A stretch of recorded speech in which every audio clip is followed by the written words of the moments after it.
Welcome to fandom. তো চলে এসেছি আনোয়ার আলীর আপডেট নিয়ে। রোজ বলি ইন্ডিয়ান ফুটবলের আপডেট, কিন্তু এখন শুধু আনোয়ার আলীর খবরই জানতে চাও, কারণ সেটা নিয়েই কিন্তু পুরো মার্কেট একদম সরগরম আর চারিদিকে প্রচুর জিনিস দেখতে পাচ্ছ।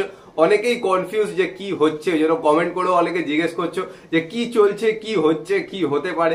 তো যতদূর আমার কাছে আপডেট আছে সেটা তো অবশ্যই শেয়ার করব, মানে এখন অবধি যতদূর হয়েছে, যতদূর জানতে পেরেছি সেটা অবশ্যই শেয়ার করব। তার সাথে সাথে কিছু ছোটখাটো আপডেটস আছে, যেমন ডুরান্ড কাপের কিছু আপডেট, সেগুলো নিয়েও কথাবার্তা বলবো, আর কিছু ট্রান্সফার নিয়েও কথাবার্তা বলবো। তো সবার আগে যে কথাটা, এখনো যারা ইউটিউবে সাবস্ক্রাইব করনি অবশ্যই করে নিও, আর বেল আইকনটা টিং টং করে অল অপশনটা প্রেস করে দিও রেগুলার নোটিফিকেশন পাওয়ার জন্য। আর ফেসবুক আর ইনস্টাগ্রাম পেজগুলো কিন্তু ফলো করে নিও, ডেসক্রিপশনে লিংক দেওয়া আছে। তো আনোয়ার আলীর কেসটা অনেকটাই জটিল, ওই জন্য তো বলবোই, কিন্তু শুরুতে একটা ছোট জিনিস বলে দিই যেটা সবাই জানতে পেরেই গেছো, তবুও ভিডিওতে যেহেতু বলা হয়নি ওই জন্য বলে দিই। হায়দ্রাবাদ এফসি জানো ফাইন্যান্সিয়াল কন্ডিশন খুব খারাপ। হায়দ্রাবাদ এফসির প্রচুর প্লেয়ার পিএসসির কাছে যাওয়ার জন্য রেডি হচ্ছে। তো হায়দ্রাবাদ এফসি কিন্তু বলেছিল ডুরান্ট খেলবে, তো একটা ছোটখাটো টিম, মানে 16-17 জনের একটা স্কোয়াড নিয়ে কিন্তু ডুরান্ট খেলবে বলেছিল। আইএসএল নিয়ে এখনো কনফার্মেশন দেয়নি, কিন্তু এই মুহূর্তে কিন্তু ডুরান্ডও খেলবে না সেটা জানিয়ে দিয়েছে। আর তার জায়গাতেই কিন্তু প্রথমে ডুরান্ড কমিটি অ্যাপ্রোচ করেছিল ডেম্পোকে, কিন্তু ডেম্পো কিন্তু খেলতে রাজি হয়নি, কারণ কিছু প্রবলেম ছিল। ডেম্পো অন্যান্য জায়গায় কিছু জিনিস খেলছে, তো সেই জন্য কিন্তু রাজি হয়নি। তো সেই জায়গায় রাংদাজিয়েদ ইউনাইটেড কিন্তু খেলতে রাজি হয়েছে। তো ওরাই কিন্তু এই বছর ডুরান্ড কাপ খেলবে হায়দ্রাবাদের জায়গায়। হায়দ্রাবাদ নিয়ে হলো অনেকের কনফিউশন আছে যে হায়দ্রাবাদের কি হবে। তো অনেক দিন আগে কিন্তু শোনা গেছিল যে শ্রীনিধি ডেকান এফসির সাথে কিন্তু হায়দ্রাবাদের একটা মার্জার হতে পারে, তো সেইটা কিন্তু একটা সম্ভাবনা আছে। কিন্তু হায়দ্রাবাদ কিন্তু এখনো জানায়নি যে নিজেরা নতুন ইনভেস্টার নিয়ে এসে খেলবে কিনা। তো সেই জায়গায় কিন্তু অনেক প্লেয়ার বেরিয়ে যাচ্ছে, অনেক প্লেয়ার পিএসসির কাছেও কিন্তু যাচ্ছে, কিন্তু এখন অব্দি কিন্তু এটা কনফার্ম নয়। আর হায়দ্রাবাদ যদি পুরোপুরি টিম তুলে নেয় তো ওখানে কিন্তু অনেক প্লেয়ার ফ্রি হয়ে যাবে, আর তাদেরকে নিয়ে মোটামুটি দেখবে মার্কেট আবার কিন্তু গরম হয়ে উঠবে, কারণ তারা কিন্তু সেই সময় সবাই ফ্রি প্লেয়ার হয়ে যাবে। কিন্তু সেইগুলোর কিন্তু এখনো কোনো সিওরিটি নেই, সেগুলোর জন্য ওয়েট করতে হবে, কারণ আইএসএল এখনো অনেক দেরি। কোনো মার্জার হয় নাকি নতুন কোনো ইনভেস্টার নিয়ে এসে খেলে সেটাই কিন্তু দেখার বিষয়। হায়দ্রাবাদ নিয়ে তো কথা বললাম, হায়দ্রাবাদের যেন কিছু প্লেয়ারের ওপর ইস্ট বেঙ্গলের নজর আছে।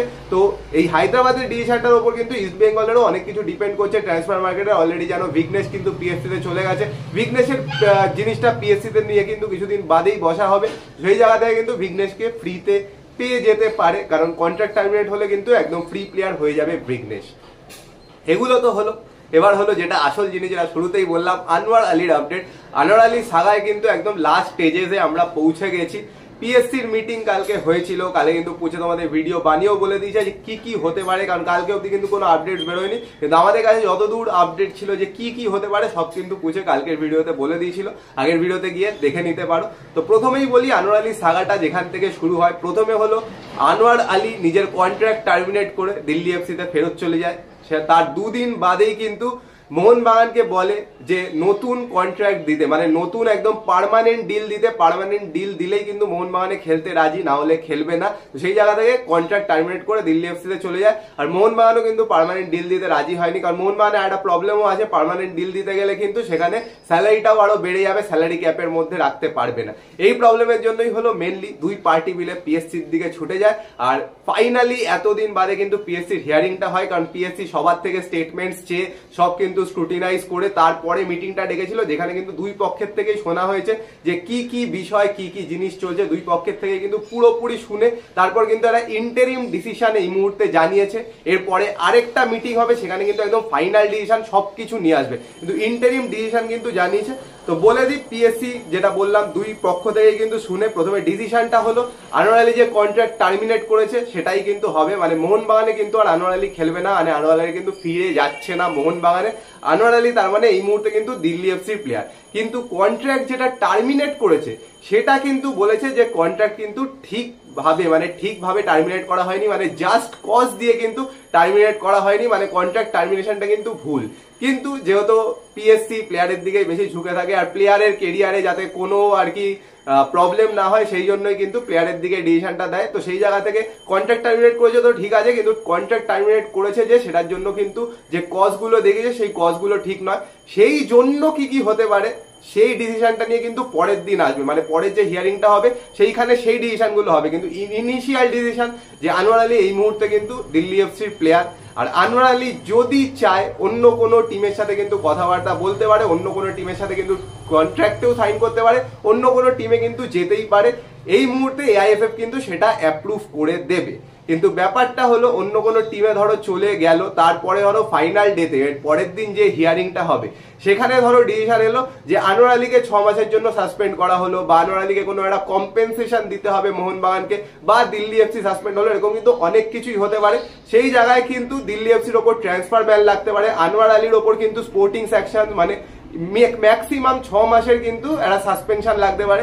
সেই জায়গায় নতুন যে টিমের কাছে ধরো গেল, সেটা ইস্ট বেঙ্গলই হোক অন্য কেউ হোক সেটা বলছি না, নতুন কোনো টিমের কাছে ধরো গেল, সেখানে কিন্তু গিয়ে ও সাসপেন্ডেডই থাকবে, কিন্তু খেলতে পারবে না। তো সেই জন্যই বলেছে যে এই মুহূর্তে যতদিন ডিসিশনটা চলছে ততদিন কিন্তু আনোয়ার আলী থেমে না থেকে টিমদের সাথে কথা বলতে পারে এবং নিজের ট্রান্সফারটা কমপ্লিটও করে নিতে পারে যেখানে আনোয়ার আলী খেলতে চাইছে।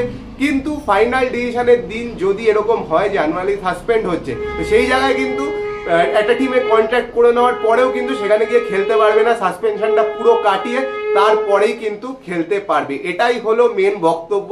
এই জিনিসটাই চারিদিকে প্রচুর কমপ্লেক্স করে অনেক লোক কিন্তু পোস্ট করছে, তো সেইগুলো দিয়েই কিন্তু অনেকজন কনফিউজ হয়ে যাচ্ছে। এবার নেক্সট মিটিংটা নিয়ে একটু বিস্তারিত বলি। নেক্সট মিটিংটার কিন্তু ডিসিশন এটা নয় যে আনোয়ার আলী এখন কার প্লেয়ার, কারণ সেটা কিন্তু হয়েই গেছে, বলে দিয়েছি যে টার্মিনেশন যেহেতু প্লেয়ার করেছে, টার্মিনেশনটা ঠিক আছে রাজি হয়ে গেছে, কিন্তু টার্মিনেশনের পরে কনসিকুয়েন্সেস গুলো কি হবে সেটা কিন্তু নেক্সট মিটিংটাই ডিসাইড হবে। যেখানে কনসিকুয়েন্স দুটো তো তোমাদের বললাম, একটা হলো আনোয়ার আলী সাসপেনশন হতে পারে, একটা হলো দিল্লি এফসির কিন্তু ট্রান্সফার ব্যান হতে পারে। আর দিল্লি এফসির ট্রান্সফার ব্যান হলে কিন্তু দুটো উইন্ডো ট্রান্সফার ব্যান হবে, মানে এই উইন্ডো তো না, এটা তো চলছেই, ছেড়ে দাও, এর পরের উইন্ডো আর তার পরের উইন্ডো, মানে এর পরের যে উইন্টার ট্রান্সফার উইন্ডো আর তার পরের সামার ট্রান্সফার উইন্ডোটা কিন্তু ব্যান হতে পারে দিল্লি ফুটবল ক্লাবের। তাছাড়া আনোয়ার আলীর এখন থেকে কিন্তু 6 মাসের সাসপেনশন হতে পারে। এই দুটো তো হলো। আরেকটা জিনিস হলো মোহনবাগানকে কতটা কম্পেনসেট করতে হবে সেটাও কিন্তু সেদিনই ডিসাইড হবে।